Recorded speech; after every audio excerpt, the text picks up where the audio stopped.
Hello' everyone, এয়া দিৱালীৰ দিনাখন যিহেতু মামীহঁত বহুত বছৰৰ মূৰত আহিছিলোঁ তেজপুৰলৈ, সেইকাৰণে সিহঁতক লৈ আমি আবেলিলৈ আহি গ'লোঁ দিদনবাৰীলৈ। যিহেতু দিদনকো বহুত দিন লগ পোৱা নাছিলে ন, সেইকাৰণে আটাইখিনি দিদনবাৰীলৈ আহিলোঁ। আৰু আহি পোৱাৰ লগে লগে এজ ইউজুৱেল আমাৰ ঠিকছে লেকচাৰ চলিল আৰু তাৰপিছত দিদনে দিলে আমাক পেট পূজা কৰিবলৈ।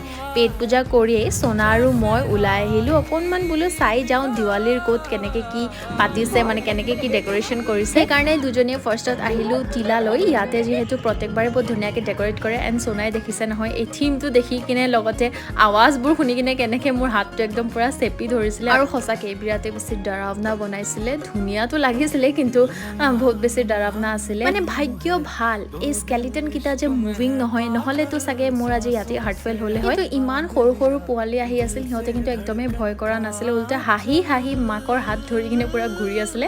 আমি হোৱা হয় চাগে কি অৱস্থা হ'লে ঠিকেই নাছিল। বাৰু আজিলৈ